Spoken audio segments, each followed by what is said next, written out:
Geriau Mūsų supanti visata yra plati ir paslaptinga. Nesuskaičiuojami tūkstančiai žemės gyventojų mėgina atsakyti į vieną klausimą. Ar nežemiškos kilmės atstovai tai egzistuoja? Ar mes visatoje esame vieni? Kad ir kaip, tačiau tikslaus atsakymo vis dar nežinome. Keletą žmonių gali būti įsitikinusių, kad visatoje esame visiškai vieni, o kiti gali prieštarauti ir pasakyti, kad aplink mus yra tūkstančiai neatrastų civilizacijų bei pasaulių, kuriuose yra nežemiškos gyvybės formos. Dėl šio gali kilti ir konfliktas. O tiesa ta, kad iš tikrųjų tikrasis atsakymas vis dar slypi kažkur anapus. Top 10 faktai pristato naują mistinį filmuką Top 10 faktų apie ateivius bei neatpažintus skraidančius objektus. Ateivių, o tiksliau išreiškiant gyvybės sistemoje ieškantis mokslininkai mano, kad viename iš Jupiterio palydovų galima sutikti nežemiškas gyvybės formas. Mokslininkai teigia, kad Jupiterio palydove, kuris yra pavadintas Europa, gali būti ir yra rastas vandenynas, o šis atradimas leidžia pasvajoti, kad šiame vandenyne gali nežemiškos gyvybės forma. Kompanija NASA pateikė paslėptą žinutę. Cituoju, planeta Žemė įrodo, kad visur, kur yra vandenynas, yra ir gyvybė.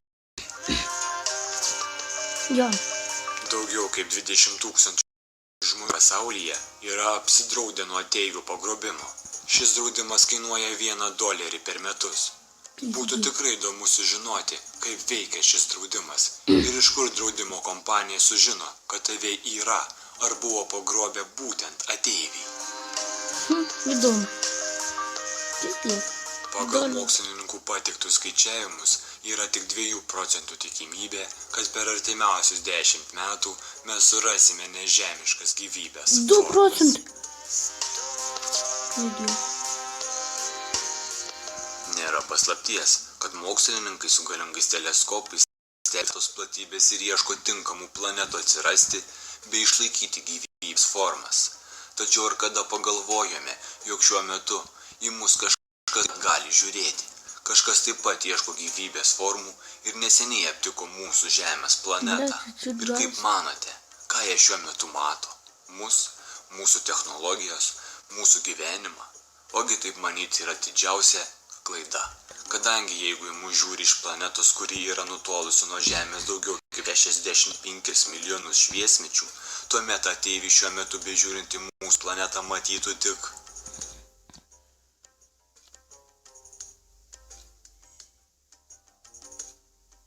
dinozaurus.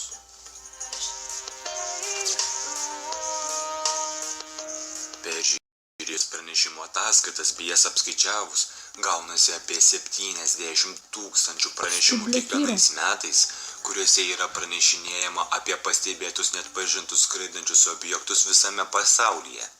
Tačiau tik 1% pranešimų yra tikrai verti dėmesio.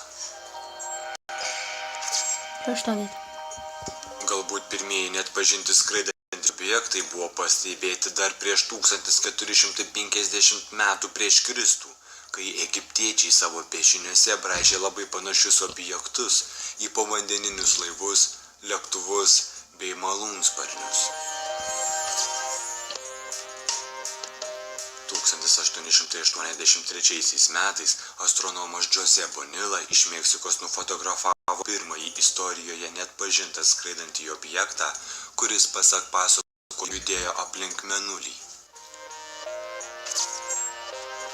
Jungtinėse Amerikos valstijose ugniagesiai yra mokomi, kaip reikėtų elgtis bei reaguoti, jeigu mūsų Žemės planetą užpultų nežemiškos gyvybės formos ar į Žemę atsitrenktų neatpažintas skraidantis objektas. 1961 metais buvo užfiksuotas pirmasis pasaulyje pranešimas apie ateivių pagrobtus žmones.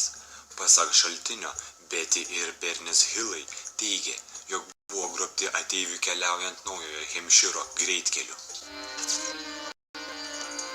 Terminas neatpažintas skraidantis objektas pirmą kartą paminėtas minėtas viename Jungtinių Amerikos valstijų Kokia oro pajėgų dydžio? pranešime, kuris buvo pateiktas 3 metai po to, kai 1947 metų birželį Vašingtono valstijoje pastebėtas objektas buvo pavadintas skraidančia lėkšte.